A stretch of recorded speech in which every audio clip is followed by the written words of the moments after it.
पर मेरे ओगड़दानी को तो देवों के भी देव महादेव कहते हैं। ये केवल महादेव संबोधन कोई छोटा मोटा संबोधन नहीं है कि जिसमें हमने भगवान को महादेव कह दिया। महादेव संबोधन वो संबोधन है कि सारे देवताओं के भी हृदय में जो निवास करते हैं। कोई भगवान विष्णु से जाकर पूछे कि आप किसकी आराधना करते हो, तो भगवान नारायण कहेंगे मैं शिव की आराधना करता हूँ। कोई भगवान राम जी से जाकर पूछे कि आप किसकी आराधना करते हैं, तो भगवान राम कहेंगे मैं शिव की आराधना करता हूँ। कोई भगवान कृष्ण से जाकर पूछे कि आप किसकी आराधना करते हो, तो भगवान कृष्ण कहेंगे मैं शिव की आराधना करता हूँ। कोई आद्य शक्ति माँ दुर्गा भवानी जगत जननी अम्बा से जाकर पूछे, जगदम्बा से जाकर पूछे कि आप किसकी आराधना करते हो, तो कहेंगे मैं शिव की आराधना करता हूँ। कोई परम शक्ति, कोई पितृ, कोई कुलदेव, कोई ग्राम देव, कोई स्थान देव से जाकर पूछे आप किसकी आराधना करते हो, तो सारे देवता कहेंगे हम शिव की आराधना करते हैं।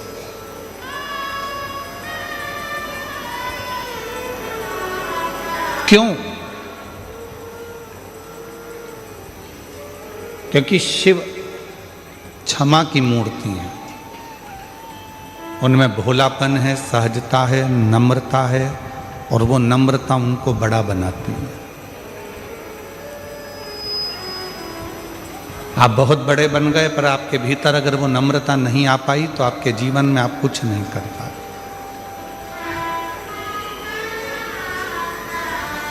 आपकी जिंदगी में नम्रता, सहजता, सरलता ही आपके जीवन को सफलता देती है।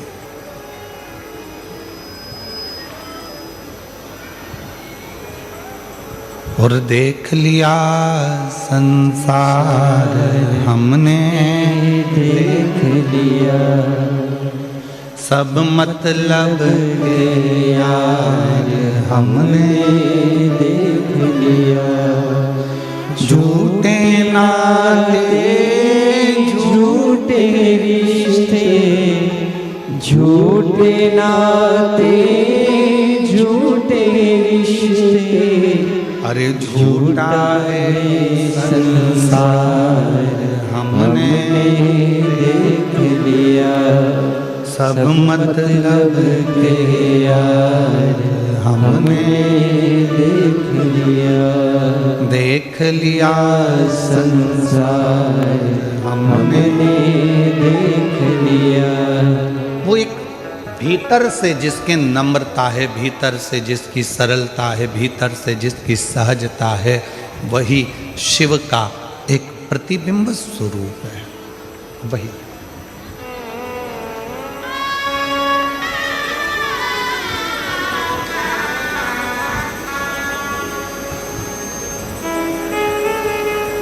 छोटू भाई, जब मिश्रा जी और सेंगर जी ये दोनों जब सीहोर पहुँचे थे शिव महापुराण की कथा लेने के लिए, तो हमने इनसे पूछा था कि कथा सूरत में इतना भीड़ आता है, इतनी भक्त आते हैं, और रात्रि में विश्राम करने वाले ज़्यादा आते हैं। छोटू भाई, कभी मौका मिले तो आप लोग सब रात का आप तो दर्शन कर रहे होंगे, रात्रि को विश्राम करने वाले ज़्यादा होते हैं, क्योंकि सबको मालूम है रात्रि विश्राम कर कर सुबह कथा सुनकर बाबा की मिट्टी को अपने शरीर में लगाकर बाबा से अपनी मनोकामना पूर्ण कर कर जाना है सब। तो हमने मिश्रा जी से भी कहा, सेंगर जी से भी कहा कि भक्त बहुत आएंगे, कैसे व्यवस्था हो पाएगी, आप लोग कर लेंगे? तो इन्होंने कहा था आप कहते हो कि शिव जी किसी ना किसी रूप में आते हैं, तो छोटू भाई मिश्रा जी और सेंगर जी ने एक ही बात कही थी कि कहीं ना कोई मिलेगा और शिव संभालेंगे। और मुझे लगता है आप ऐसे मिले इनको कि कहीं ना कहीं बाबा की कृपा से ये पवित्र कथा हो। मैं लड्डू गोपाल महाराज जी से भी, गौशाला के महाराज जी को भी कहूँगा, कहीं ना कहीं शिव की भक्ति को।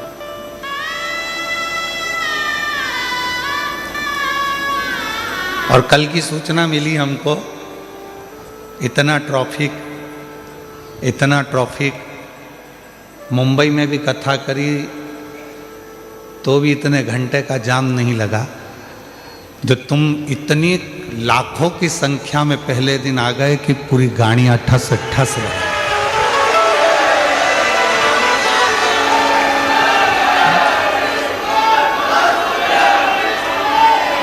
पूरी गाड़ियां ठस ठस भर आ गई। पर एक निवेदन आप लोगों से कहेंगे, आप लोग अगर स्वीकार करेंगे तो, कि अपनी गाड़ियों को, चाहे मोटरसाइकिल हो, चाहे 4 व्हीलर हो, चाहे ऑटो हो, चाहे रिक्शा हो, उसको धीरे धीरे चलाओ, आराम से चलाओ।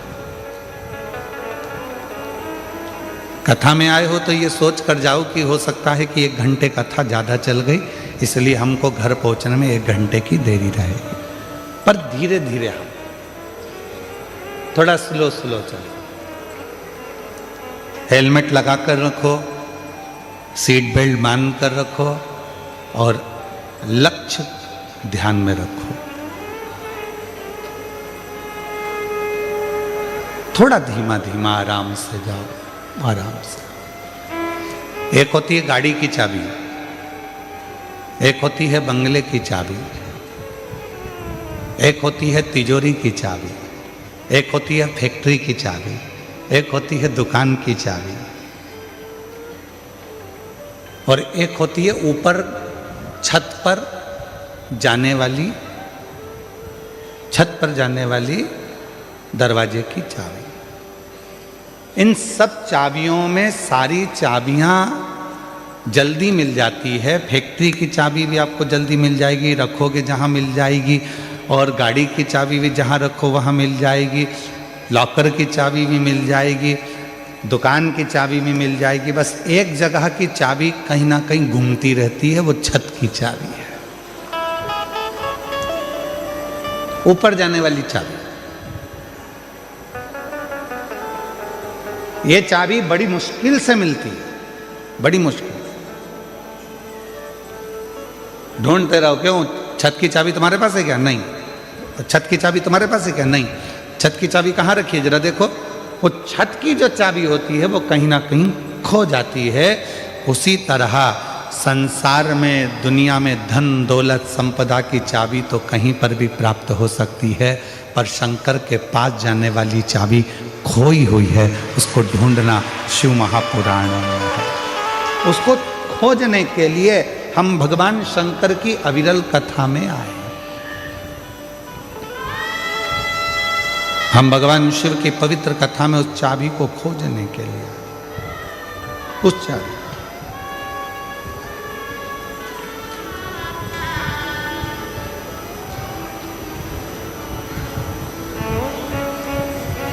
और चाबी खो गई तो ढूंढना पड़ेगा, और अगर नहीं ढूंढ पाए तो फिर ताला तोड़ना पड़ेगा, या फिर चाबी वाले को बुलाकर लगवाना पड़ेगा।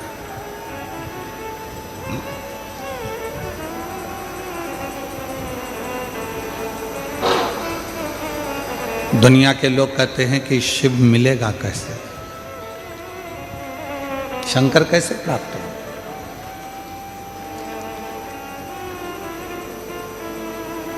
शिव को प्राप्त करना कोई कठिन विषय नहीं है।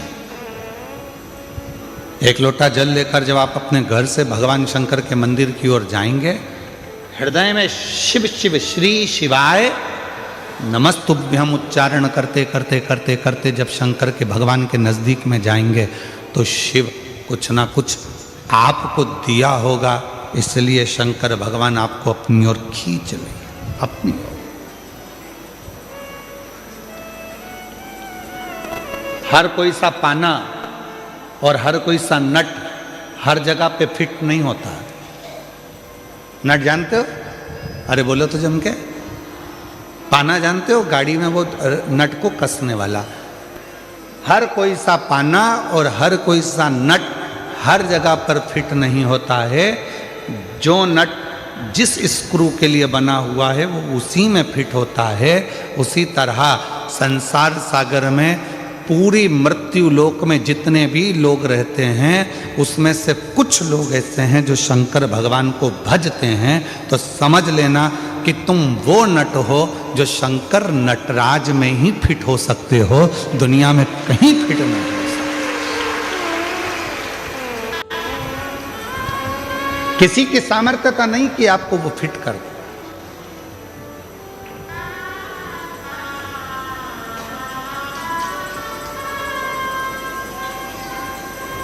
किसी की सामर्थ्यता। एक बड़ा सुंदर प्रसंग आता है भगवान शंकर की परम भगत हनुमान जी महाराज की माता मां अंजना जी। शिव जी की परम भगत थी माता अंजना। संतान का सुख नहीं था माता अंजना के, संतान प्राप्ति नहीं थी माता अंजना के। जब माता अंजना के यहां पर औलाद नहीं थी, संतान नहीं थी, तो बड़ी हताश रहती थी। राजा केसरी ने यज्ञ करवाया तो भी माता अंजना के घर में संतान नहीं हुई। बड़े बड़े अनुष्ठान करवाए राजा केसरी ने, फिर भी माता अंजना के गर्भ से औलाद नहीं हुई।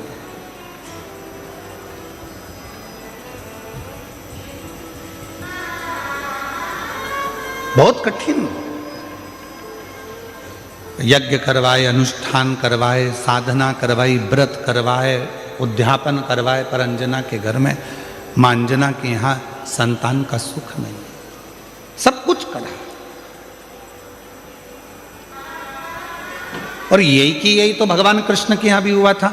भगवान कृष्ण की 16,108 रानियां, और 16,108 रानियों से जब संतान नहीं हुई भगवान कृष्ण के यहाँ, तब भगवान कृष्ण ने गर्गाचार्य बाबा से पूछा कि मेरे घर में औलाद क्यों नहीं होती है, क्या कारण है, मेरे घर संतान नहीं है। भगवान कृष्ण ने गर्गाचार्य बाबा को बुलाकर पूछा तो गर्गाचार्य बाबा ने कहा, एक कृष्ण तुम एक एक रानी के साथ में 11-11 दिन तक शंकर भगवान के पार्थिव लिंग का पूजन करो तो तुम्हारे घर में औलाद जरूर होगी। और भगवान कृष्ण 16,108 रानियों के साथ में एक एक रानी के साथ में बैठकर 11-11 दिन तक शंकर भगवान के पार्थिव शिवलिंग का पूजन करा। तब भगवान शंकर प्रसन्न होकर वर दे दिए, हे कृष्ण तुमने अपनी रानियों के साथ 16,108 रानियों के साथ एक एक रानी के साथ अलग अलग बैठकर मेरा 11-11 दिन तक पूजन करा है। मैं तुम्हें वर प्रदान करता हूं कि तुम्हारी एक एक रानी से 11-11 संतान होगी। और भगवान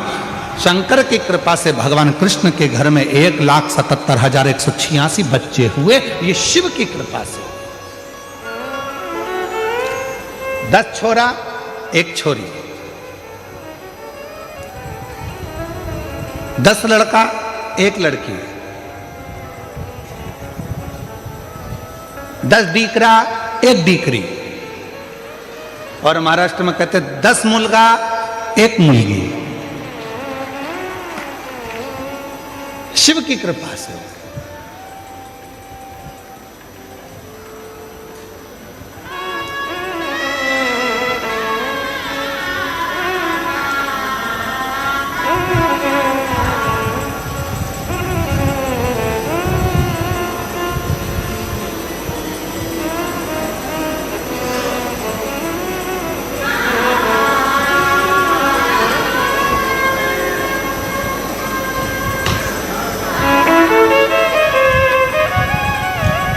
आज हम जब जहाँ ठहरे हुए हैं तो हम जिस जगह पे ठहरे हैं उसके सामने वाली बिल्डिंग में से आज कोई हाथ हिलाकर पूछ रहा था, केम छो?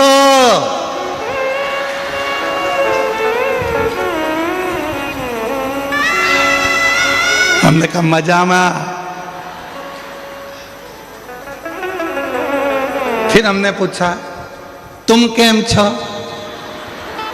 तो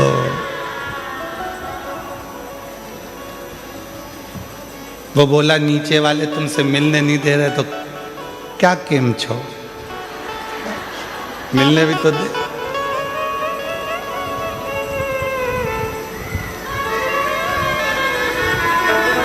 अंजना माता ने अपने पिताजी से कहा, गौतम ऋषि से, पिताजी मेरे घर में औलाद नहीं है, संतान नहीं, इसीलिए मेरा तू ही तो हमदर्द है जिसे हर दर्द कहता हूँ। दुनिया के आगे प्रभु चुपचाप मेरे रहता हूँ। दुनिया के आगे प्रभु चुपचाप मेरे रहता हूँ।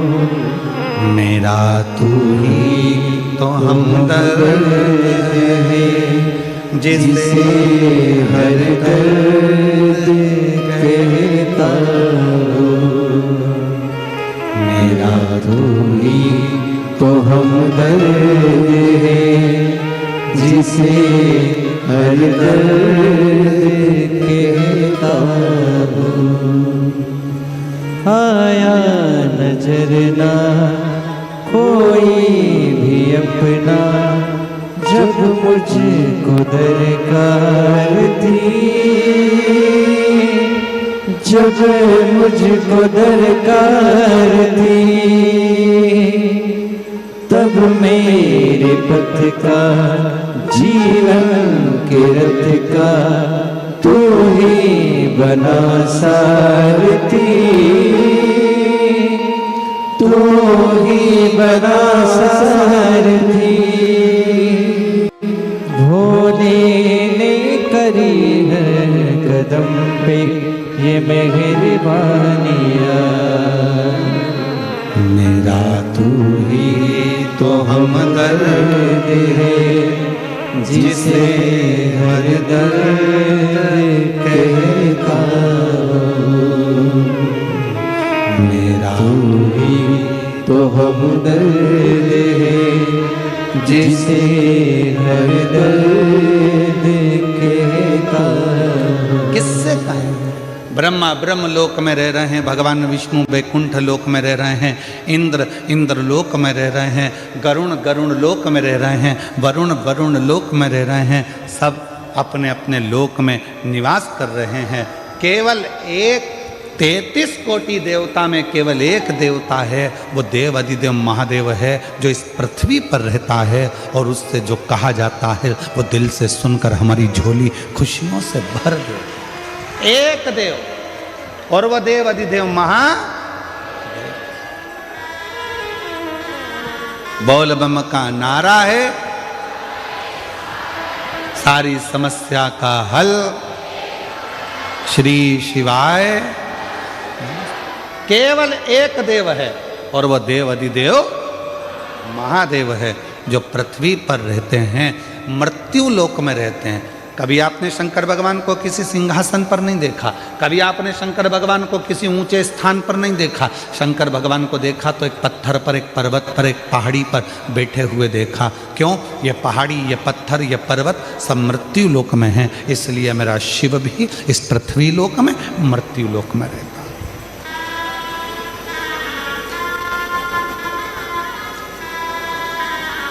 और उसको पाना सरल है, उसको पाना कठिन नहीं है।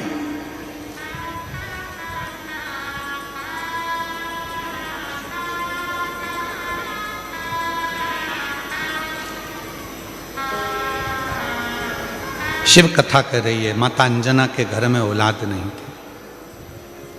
गौतम बाबा ने उनको समझा दिया कि शिव की आराधना कैसे करना है। उन्होंने शंकर की आराधना करना प्रारंभ कर दिया।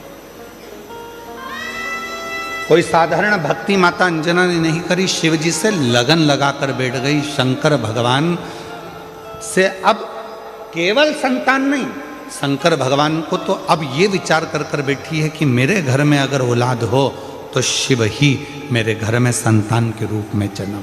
इतनी श्रेष्ठ भक्ति माता अंजना ने कर ली, इतनी प्रखर भक्ति माता अंजना ने कर ली। और मेरी कई जीजियां कहती हैं, एक पत्र है उसमें उन्होंने लिखा,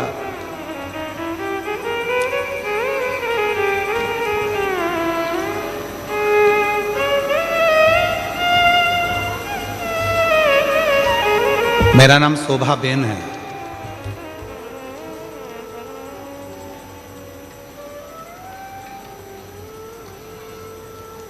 मैं सूरत से हूं। गुरुदेव कहीं बैठी हूं सूरत से शोभा बेन। शादी के 27 साल निकल गए थे पर औलाद का सुख नहीं हुआ। 27 वर्ष शादी के निकल गए। सूरत से हैं शोभा बेन, अगर कहीं बैठी हों और बच्चों को लेकर आई हों तो व्यासपीठ पर लेकर आ सकती हैं। 27 साल शादी के निकल गए, संतान का सुख नहीं हुआ। शादी के 5 साल तक तो डॉक्टर को दिखाया, इसके बाद 10 साल तक पूरे देवी देवता ऐसा कोई नहीं बचा और ऐसा कोई डॉक्टर नहीं बचा जिसका इलाज ना करवाया। मुंबई से लेकर दिल्ली, दिल्ली से लेकर अहमदाबाद, सूरत, हर जगह पर IVF भी करवाया, वो भी सफल नहीं हुआ। डॉक्टर ने आखिरी में मना कर दिया कि तुम माँ नहीं बन सकती। तब आस छोड़ दी और आस छोड़ दी, अब विचार छोड़ दिया कि मैं कभी माँ नहीं बन सकती। 27 साल के बाद पहली बार टीवी पर कुछ सीरियल देख रही थी और चलाते चलाते चैनल पर आपकी कथा आ गई और उसको सुना तो आपने शिव भगवान के पशुपतिनाथ व्रत और सफेद आंकड़े की जड़ का प्रयोग बताया, जो करा। फिर आपके मुंह से सुना कि पंडाल में बैठकर जो मांगा जाता है वो मिलता है। मैंने अपने पति से कहकर पंडाल में बैठकर दोनों ने रात्रि विश्राम कर कर शिव पुराण की कथा सुनी, वहाँ की मिट्टी को अपने पेट पर लगाई। डॉक्टर तो मना करे थे कि औलाद नहीं होगी और बाबा की ऐसी कृपा हुई, हम 2 बार कुबरेश्वर धाम होकर आए, 2 बार पशुपति व्रत करे और 2 बार सफेद आंकड़े की जड़ का प्रयोग करा। बाबा की कृपा से 27 साल के बाद जुड़वा बच्चों ने जन्म लिया। हम बाबा को प्रणाम करने के लिए, बाबा को नमन करने के लिए 27 वर्ष के बाद मेरे घर में बाबा ने किलकार किया। किससे कहें? कहीं बैठी हो शोभा बेन सूरत से, अगर कहीं बैठी हो तो आ सकती। किससे कहो?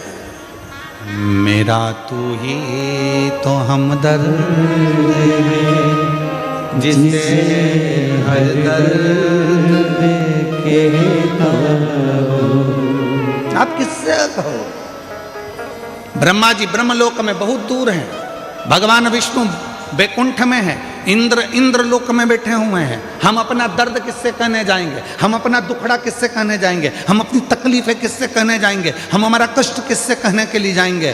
तो सारे देवताओं ने अपना अपना स्थान चुना।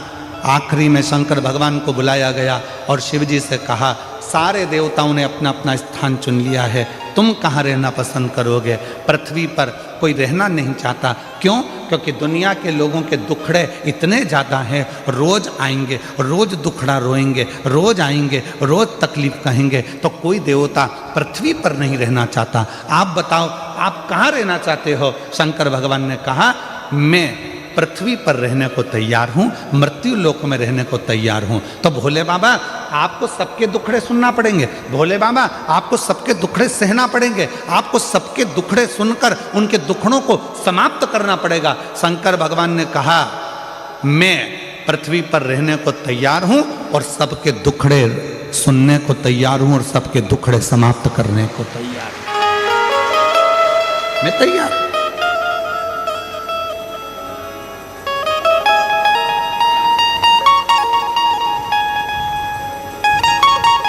कोई तकलीफ नहीं मुझे।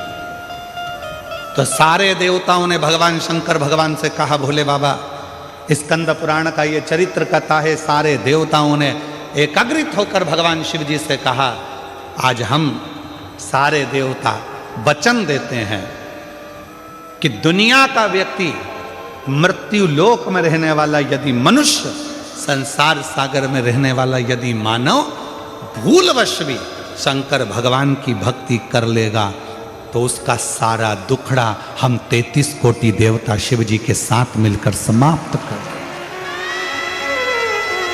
शिव अविरल भक्ति का वो बल है।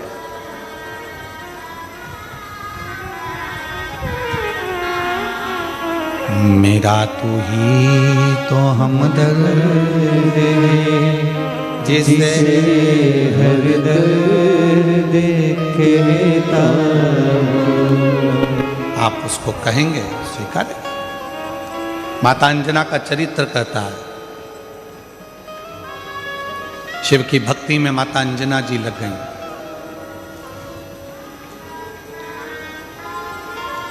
ऐसी मेरी माता अंजना ने भगवान शंकर की अविरल भक्ति करी, ऐसी भक्ति करी, परीक्षा ली। शंकर भगवान ने पार्वती जी को भेजा, भोलेनाथ जी ने जाकर कहो अंजना को कि क्या चाहिए, क्यों इतनी कड़क भक्ति कर रही हो, किस लिए। अंजना देवी के पास में पार्वती जी पहुंची और कहा क्या चाहिए। अंजना ने कहा मुझे संतान चाहिए। संतान? हाँ। कैसी संतान?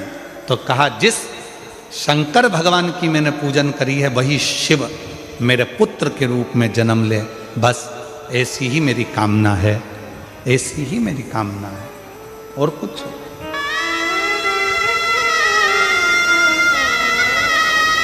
शिव मेरे घर में जन्म ले।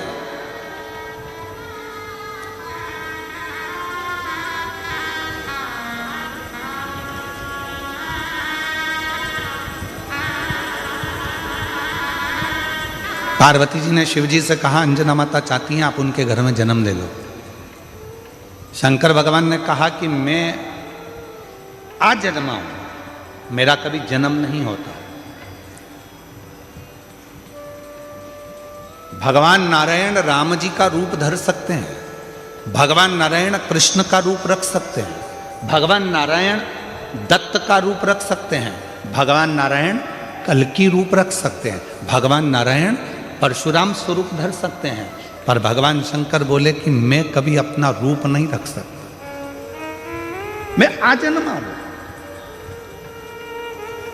जन्म और मृत्यु से मैं परे हूं, इसलिए मेरा कोई दूसरा जन्म नहीं हो सकता। आपका दूसरा जन्म नहीं हो सकता तो फिर कुछ तो कृपा करो। तब भगवान शंकर भगवान ने कहा तुम चिंता मत करो, अंजना के गर्भ से मेरा ही एक अंश प्रकट होगा जिसका नाम स्वयं पवन पुत्र हनुमान होगा, लोग उसे हनुमान कहें। तुम क्यों चिंता करते हो? ठीक है प्रभु। और आया समय और माता अंजना के गर्भ से भगवान श्री हनुमान जी महाराज का प्राकट्य। पर हनुमान जी महाराज का प्राकट्य तो हुआ, पर शिव जी की एक लीला है, आपको मालूम है। देवता देते हैं पल्ला झाड़ कर और मेरा महादेव देता है छप्पर फाड़ कर। अभी तक अंजना माता के गर्भ से एक भी औलाद नहीं थी, पर भगवान शिव ने कृपा कर दी तो अंजना जी के गर्भ से भी 6 बच्चों ने जन्म लिया।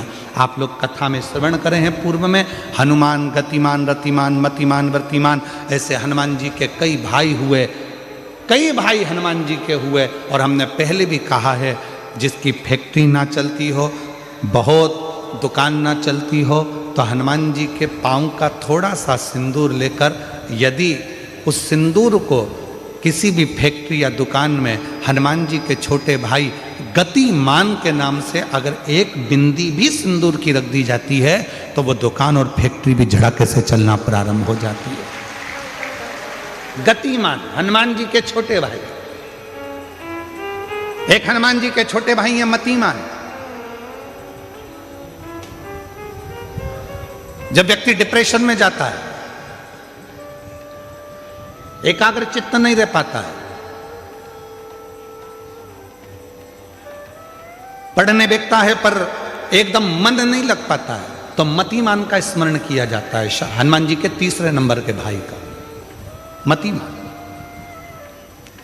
और कहते हैं एक दुर्वा यदि मतिमान के नाम से शंकर भगवान की शिवलिंग पर चढ़ा दी जाए और उसी दुर्वा को वापिस लेकर आया जाए, अंधेरा होने से पहले, सूर्य अस्त होने के पहले, शाम के प्रदोष के पहले यदि उस दुर्वा को उस व्यक्ति को चबा चबा कर खिला दो तो डिप्रेस हो रहा है, डिप्रेशन में है, चिंता में है, टेंशन में है और उसका विवेक काम नहीं कर रहा, बुद्धि स्थिर नहीं हो पा रही है या पढ़ने में मन नहीं लग पा रहा है, तो उसको आप एक दुर्बा मतिमान, हनुमान जी के तीसरे नंबर के भाई मतिमान के नाम से अगर खिला देते हैं तो उसकी बुद्धि केंद्रित होना प्रारंभ हो जाती है और वो डिप्रेस से हटना प्रारंभ हो जाता है, मन स्थिर होने लगता है।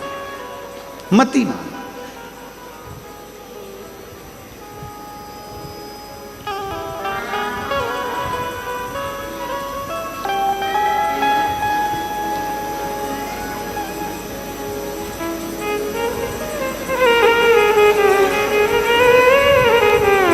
और एक नाम आता है व्रतिमान। इसका प्रैक्टिकल तुम अभी यहीं से कर लेना, ठीक है? चलते चलते मालूम पड़े तुम्हारी पार्किंग यहां से आधा किलोमीटर दूर है, ठीक है? अरे बोलो तो जम के, आधा किलोमीटर दूर तुम्हारी पार्किंग है और तुम्हारी उम्र लगभग बहुत हो गई, मालूम पड़े तुम थोड़े वृद्ध हो गए हो और तुम्हारा घुटना दुख रहा है, तुम्हारी कमर दुख रही है, चलते चलते बड़ी मुश्किल से तुम कथा स्थल तक पहुँचे हो। अब मन में आ रहा है कि मुझे वापस पार्किंग तक जाना है, कैसे जाऊंगी, पाँव तो दुख रहा है। तो एक काम आज चलते चलते करना कि कहीं सीवर वाला महाराज झूठ तो नहीं बोल रहा है, तो प्रैक्टिकल करके जाना। क्या करोगे, यहाँ से जाते समय आप जब जा रहे हो और आपके शरीर का कोई अंग जब दुख रहा है तो श्री शिवाय नमस्तुभ्यम कहकर श्री व्रतिमान हनुमान का स्मरण करो। किसका स्मरण करना है?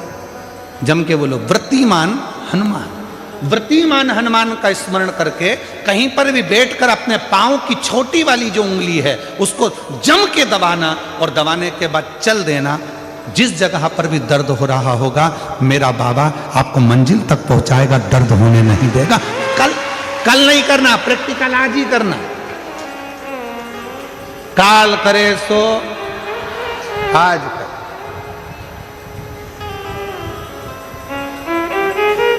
व्रतिमान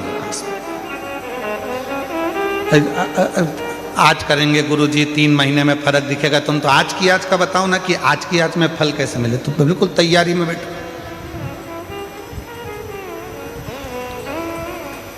जाते जाते व्रतिमान हनुमान भगवान श्री शिवाय नमस्तुभ्यम का स्मरण कर कर एक ऊर्जा के साथ, ताजगी के साथ चलते जाओ। शिव थोड़ा बहुत नहीं देते, मेरे भगवान देते हैं चप्पल फाड़ कर।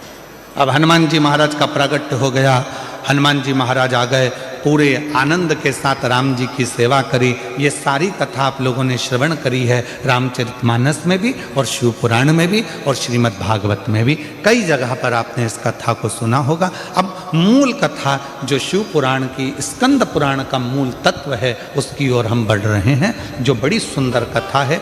स्कंद पुराण के रेवा खंड की ये कथा, स्कंद पुराण के रेवा खंड में से इस कथा को लिया। स्कंद पुराण का रेवा खंड कथा है, हनुमान जी महाराज राम जी के साथ में लंका पर चढ़ाई कर दिए, विजय प्राप्त कर लिए, आ गए। पुष्पक विमान में बैठकर मां सीता को लेकर आ रहे थे। अब आइए मुख्य कथा, स्कंद पुराण शिव पुराण की वो कथा जो अपने अंदर अपने को उतार आ रहे हैं। राम जी बैठ गए पुष्पक विमान में, मां जानकी साथ में, विभीषण, हनुमान सब साथ में चल गए। बीच में स्थान आया, हनुमान जी ने कहा प्रभु ये वो भूमि है जहां मेरी मां अंजना रहती है, जहां मेरी माता अंजना यहां रहती है, ये वो भूमि है। राम जी ने पुष्पक विमान को आदेश दिया, हे पुष्पक नीचे होइए, इस भूमि पर, अंजना माता की इस भूमि पर पुष्पक को रोका। हनुमान जी पुष्पक विमान से नीचे उतरे। हनुमान हमें तुम्हारी मां से मिलना है। जिस हनुमान ने लंका पर विजय प्राप्त करा दी, जिस हनुमान ने लक्ष्मण को संजीवनी बूटी ला कर दे दी, उस हनुमान जी की माता से मुझे मिलना है। हनुमान जी ने हाथ जोड़कर कहा, प्रभु माता से तो मिला दूंगा, मना नहीं है, पर मेरी माता सबसे ज्यादा यदि आराधना और साधना करती है तो शिव की करती है। राम जी ने जो शब्द कहा, प्रत्येक व्यक्ति के दिल में वो शब्द छूना चाहिए। मेरे भगवान राम बोले, हनुमान जब किसी शंकर के भक्त का दर्शन होता है, शंकर तो कभी नहीं मिलते, पर शंकर का यदि कोई सही भक्त मिल जाता है तो समझ लेना कि शंकर का दर्शन उसी क्षण हो गया, उसी क्षण।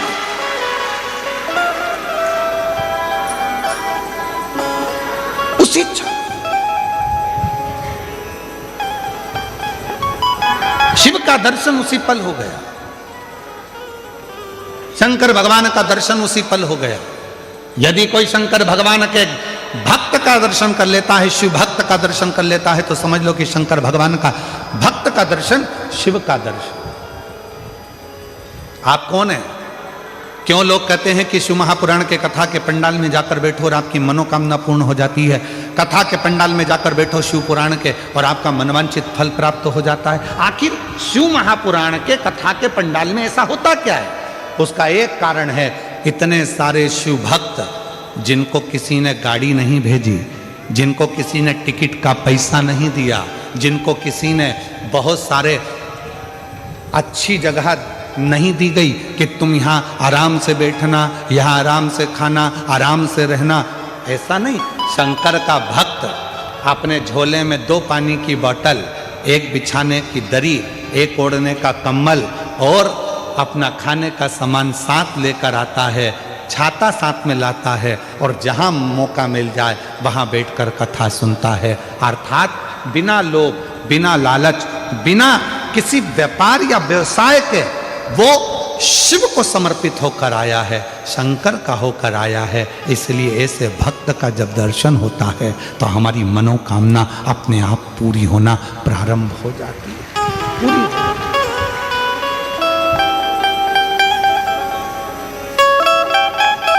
एक पत्र है, अच्छा है।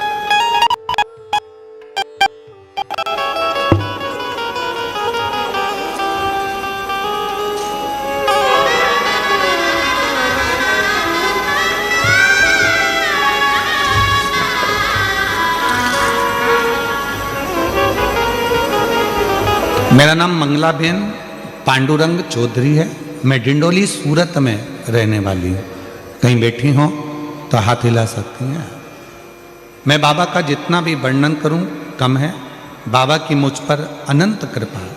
मेरा बेटा 10 साल से सरकारी नौकरी की तैयारी कर रहा था, पर कुछ पॉइंट से सिलेक्शन रह जाता था। वो रोज अपने काम से आता था और चिंता में रहता था। मैंने टीवी के माध्यम से आपकी काफ़ी कथा सुनी है। मैंने अपने बेटे से बोला कि रोज 1 लोटा जल बाबा को चढ़ाओ और शहद वाला बेलपत्र बाबा को चढ़ाना शुरू करो। बेटे ने वैसा ही किया और सच्चे मन से बाबा से प्रार्थना की। और मैंने बाबा की कथा जब सूरत में आई थी तब 7 दिन कथा का भ्रमण किया, बाबा से विनती की, बाबा आपकी कथा के पंडाल में रहकर कथा सुन रही हूँ। ऐसा सुना है जो कथा के पंडाल में रहकर कथा को श्रवण करता है उसकी मनोकामना आप पूरी करते हो। बाबा मेरे बेटे की सरकारी नौकरी में सफलता मिले। बाबा की कथा जब चालू हुई तब मेरी बहू ने पशुपति व्रत भी रख लिया। मेरे 6 साल का पोता अथर्व भी बाबा से विनती करता और बाबा ने हमारी विनती को स्वीकार करा। श्रद्धापूर्वक नमन करने के लिए आज मैं आई हूँ। आज मैं बाबा को धन्यवाद देती हूँ कि मेरे बेटे का सिलेक्शन सरकारी नौकरी मिल गई है और मेरे बेटे का नाम सचिन पांडुरंग चौधरी है जो अहमदाबाद के सरकारी टीचर बन गया है। मैं बाबा को यहाँ प्रणाम करने के लिए आई हूँ, बाबा को नमन करने के लिए। अगर कहीं बैठी हो तो आ सकते। शिव को कहो, शंकर को कहो, वो सुनता है। महाराज और हृदय से देता भी, हृदय से देता। शिव कथा कह रही है, हनुमान जी ने कहा ये मेरी माता अंजना का गांव है और माता अंजना यहां रहती हैं, पर वो शिव की परम बात। राम जी ने कहा हनुमान, जब किसी शंकर भगवान के भक्त का दर्शन होता है, शिव भक्त का जब कभी दर्शन होता है और वो शिव भक्त अपनी दृष्टि से हमको देख लेता है, तो निश्चित है हमारे आधे से ज्यादा दुख उसी पल खत्म हो जाते हैं, समाप्त हो जाते हैं उसी क्षण।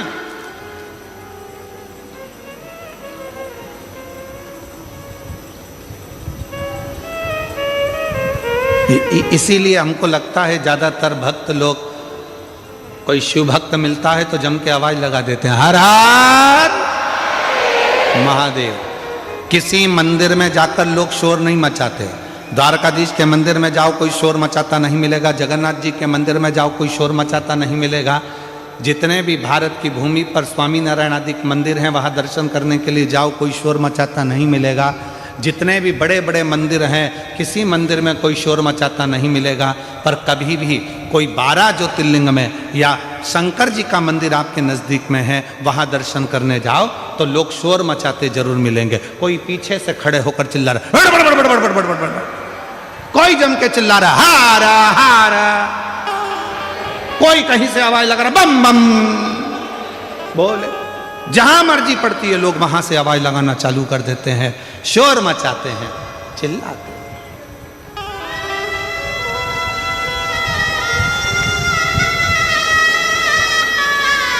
शिव के नाम लेकर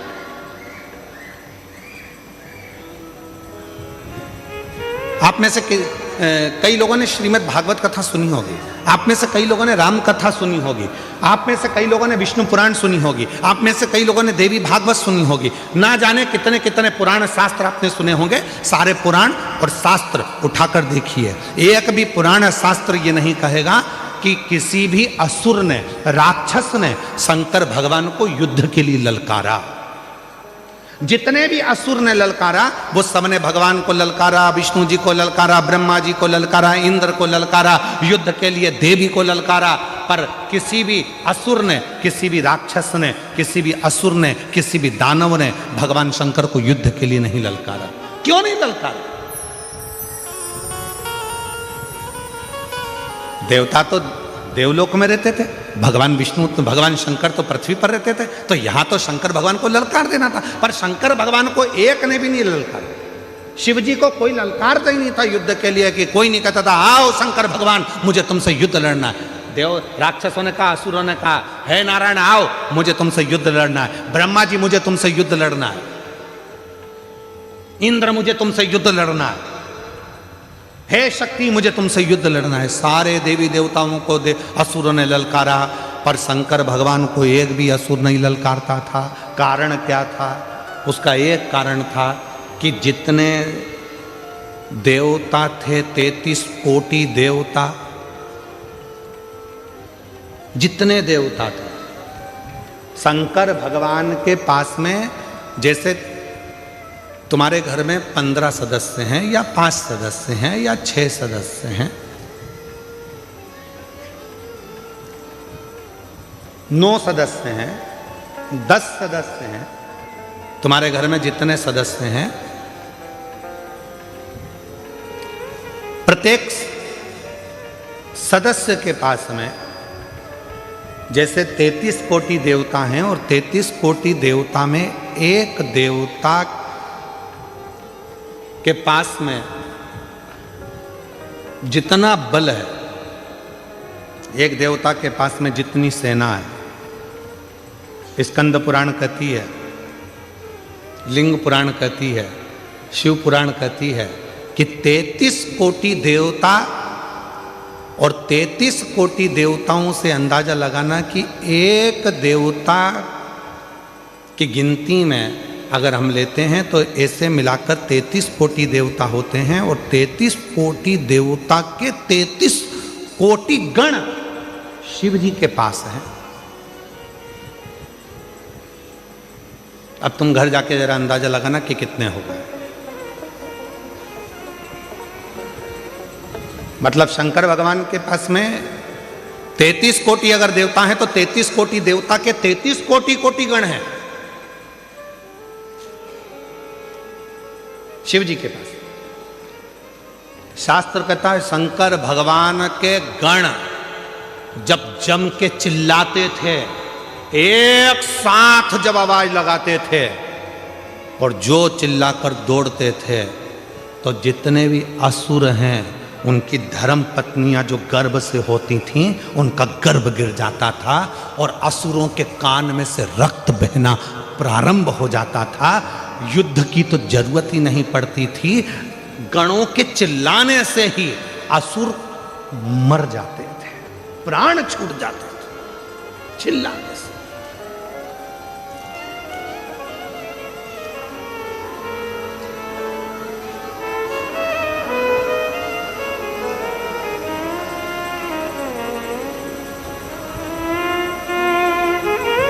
कई लोग पूछते हैं क्यों महाराज जी ये इतने सारे भक्त कथा सुनने आते हैं, ना तो इनके पास कोई पत्र जाता है, ना कोई निमंत्रण जाता है, ना पीले चावल जाते हैं। अगर कोई राजनेता को भी सभा करना पड़ती है तो गाड़ियां लगाना पड़ती है, गाड़ियां भेजना पड़ता है, तब लोगों को बुलाना पड़ता है। और साथ में बुलाओ तो बुलाओ, भोजन का टिफिन भी हाथ से दो और उनके लिए पूरी व्यवस्था करो, कुर्सी लगाओ, ये लगाओ, वो लगाओ, सम्मान दो, गाड़ी भेजो, घोड़ा भेजो, समय पे लाओ, समय पे छोड़ के आओ। पर ये शिवपुराण एक ऐसी कथा है जिसमें ना तो पीले चावल दिए जाते हैं, ना निमंत्रण दिया जाता है, ना किसी के यहाँ पत्र भेजा जाता है, ना किसी के यहाँ जाकर कहा जाता है। उसके बाद भी ये लाखों लाखों शिव भक्त अपने आप आ जाते हैं। उसका क्या कारण है? उसका एक कारण है, स्कंद पुराण कहती है, ये जितने शंकर के भक्त संसार में रहते हैं ये शंकर भगवान के पूर्व में कोई रिश्तेदार रहे होते हैं जो शंकर की डमरू की आवाज सुनकर दौड़ पड़ते हैं और कथा में आकर बैठते हैं। शिव के गण है।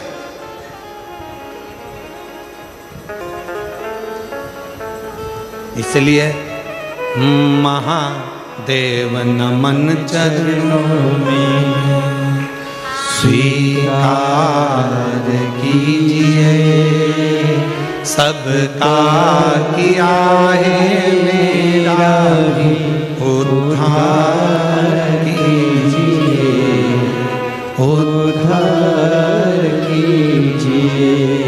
हे त्रिकुंडधारी, हे त्रिशूलधारी, हे त्रिपुंडधारी, हे त्रिशूलधारी। चरणों में तेरे बाबा जी पावन चारों धाम, तेरी देव करते वंदना पूजे सीताराम। चरणों में तेरे बाबा जी पावन चारों धाम, तेरी देव करते वंदना पूजे सीताराम।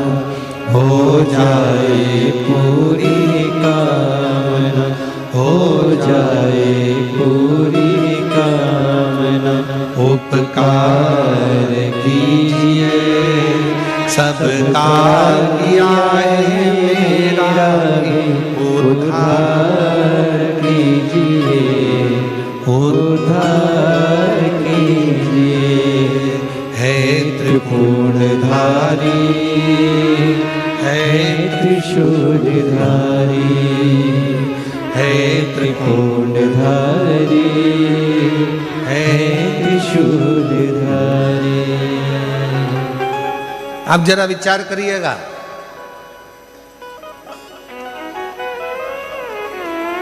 शिव के गण इतने प्रबल हैं, एक बार यदि जाग जाएं तो दुनिया में किसी की सामर्थ्यता नहीं है जो इनके आगे टिक जाए।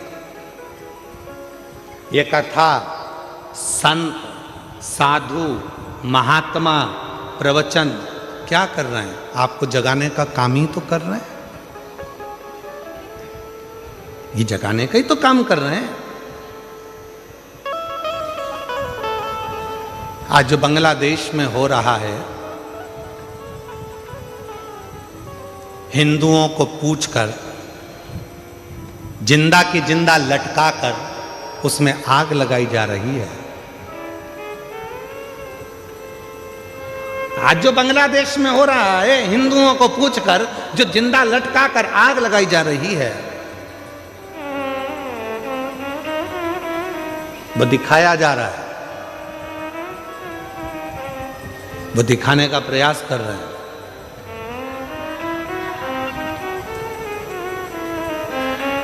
कि जब हमारी संख्या बढ़ी तो हम तुम सबको ऐसे ही लटकाकर आग लगा देंगे। इसीलिए मेरी जीजियों और मेरे जीजाओं और मेरी बेटियों बेटाओं और मेरे बुजुर्ग माँ बाप, ध्यान रखना, एकजुट होना प्रारंभ हो जाओ और अपने सनातन को मजबूत करना प्रारंभ करो।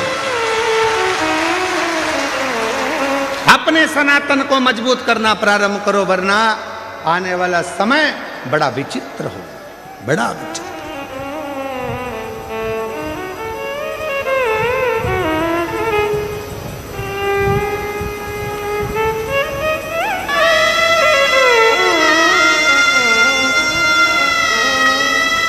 वो तो आपके गुजरात के दो प्रबल मेरे वल्लभ भाई पटेल जी की कुछ कृपा की मूर्ति आप लोगों ने दिल्ली में बिठा रखी है, तो सनातन धर्म की मजबूताई बहुत प्रबल हो रही है। सनातन धर्म प्रखर हो रहा है, प्रबल हो रहा है।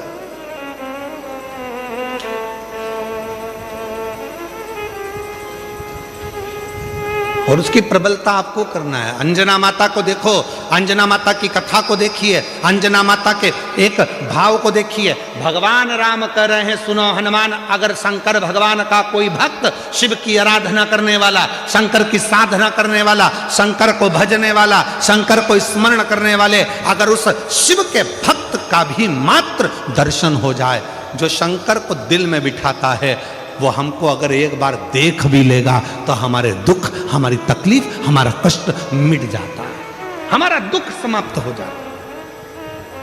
अब इसमें ना जाने कितने शंकर के भक्त आए होंगे, इस पूरी कथा में ना जाने शंकर भगवान के कैसे कैसे भक्त आए होंगे, जो शिव की भक्ति के लिए रात भर ठंड पड़ रही है, पड़े हुए हैं, ठंड में पड़े, खाने को मिला तो ठीक, ना मिला तो ठीक, पड़े।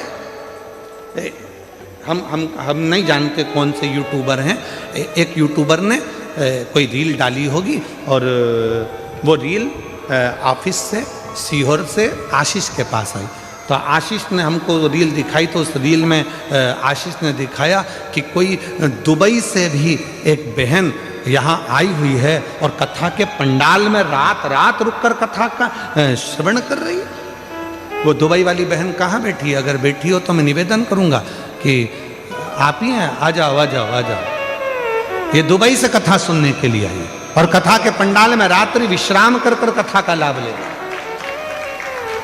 और मैं उन यूट्यूबर को भी धन्यवाद दूंगा जिन्होंने इनकी रील डाली। अगर वो भी, अगर उनके, उसका नाम तो मुझे मालूम नहीं है और यूट्यूबर कौन सा है वो भी नहीं है ध्यान में, पर अगर वो यूट्यूबर अगर यहाँ बैठे हों तो मैं उनको भी निमंत्रण दूंगा कि वो भी पधारें, कि आपकी रील के कारण आज पूरा सनातन धर्म को ये मालूम पड़ रहा है कि शिव की भक्ति कैसे होती है, शंकर की साधना कैसी होती है, शिव की आराधना कैसी होती है, शिव भक्ति कैसी होती है। और फिर निवेदन करूं मैं इस गुजरात की पवित्र भूमि से, सूरत की पवित्र भूमि से, जितने यूट्यूबर हैं, जितने सोशल मीडिया है और जो आप लोग अपनी चैनल के माध्यम से, अपने यूट्यूब के माध्यम से रील बनाने वाले जितने भी यूट्यूबर हैं, आज आपने सिद्ध कर दिया इस शिव महापुराण की एक एक रील बनाकर कि हमारा सनातन धर्म ऐसा है, हमारे सनातन धर्म की जागरूकता है। आप सनातन को मजबूत कर रहे हैं। सारे यूट्यूबरों को, जितने भी यूट्यूबर लगे हैं सूरत के, गुजरात के, उन सबको मैं नमन करता हूं, प्रणाम करता हूं, आपकी भक्ति को, आपकी सनातन की जागरूकता को।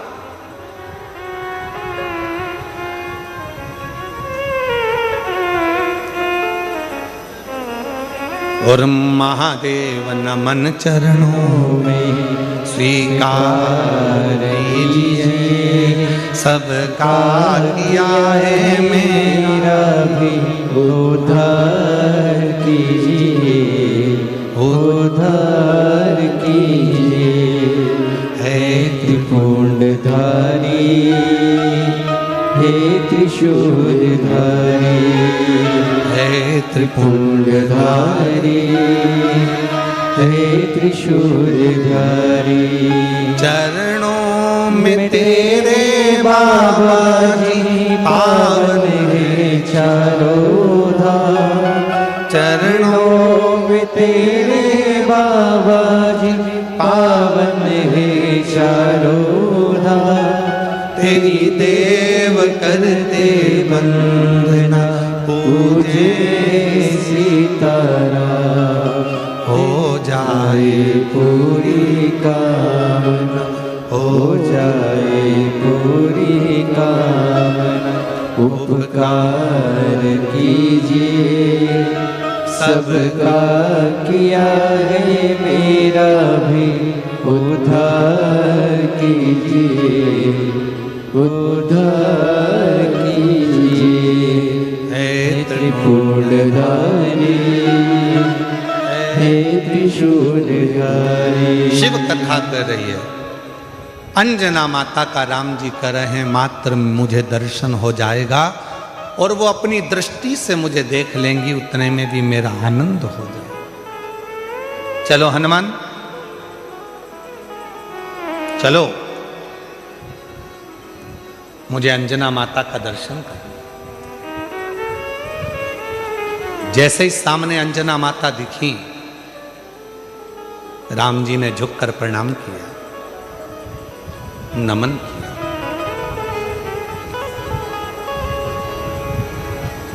हनुमान जी ने कहा अंजना माता से, ये श्री राम है,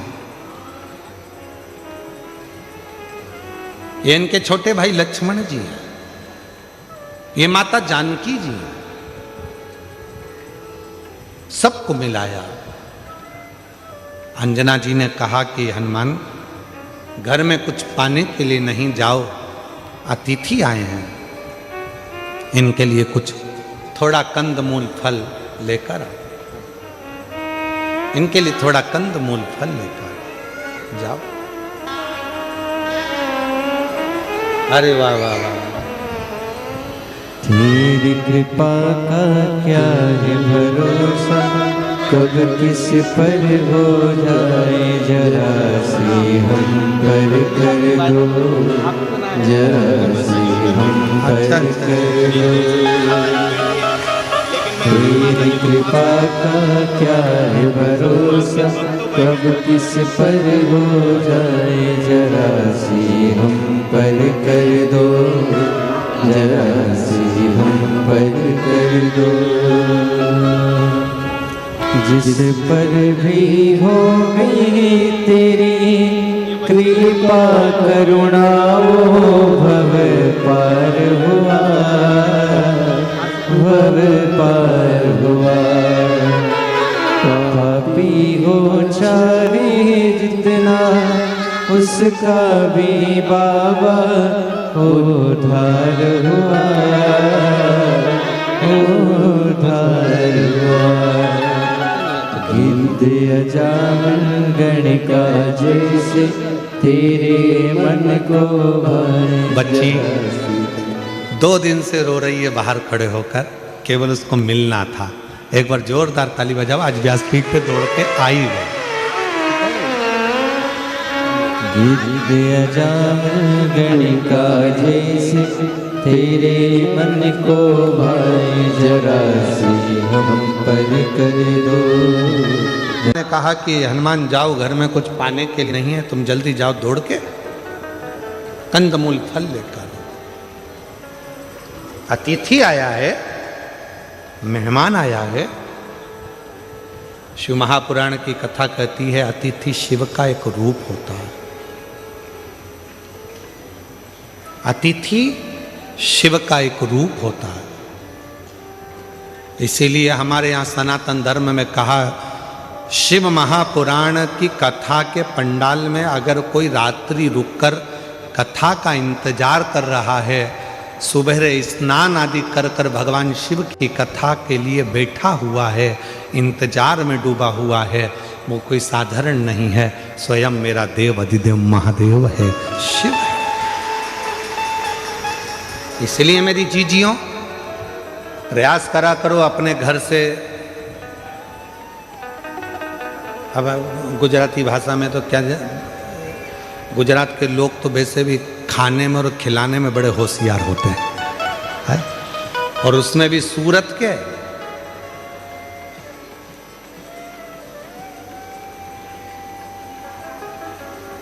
महाराज अपने घर से आया करो तो कोई वो थेपला, फाफड़ा, और भी कौन सा होता है,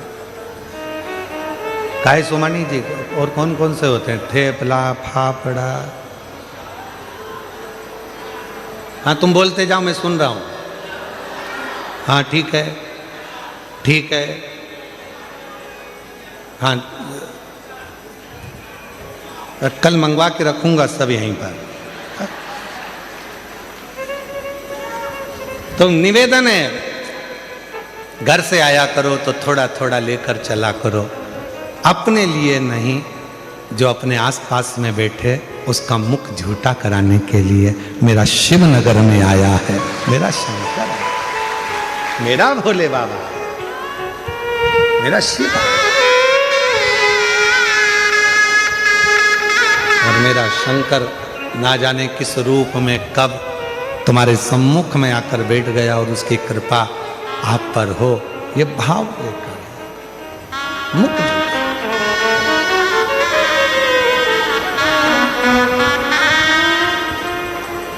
शिव कथा करे, भगवान शंकर का संवाद करा, हनुमान जी महाराज की कथा करे। हनुमान जी चले गए कंदमूल फल लेने के लिए, इतने में अंजना माता की आंख से आंसू बह रहे थे। राम जी ने पूछ लिया, मां क्यों रो रही हो? अंजना माता ने कहा, मेरे रोने का कारण केवल एक है, आज मेरे बेटे हनुमान ने मेरे दूध को लज्जित कर दिया। दूध को लज्जित कर दिया? राम जी बोले, मां ये कैसी बात करती हो?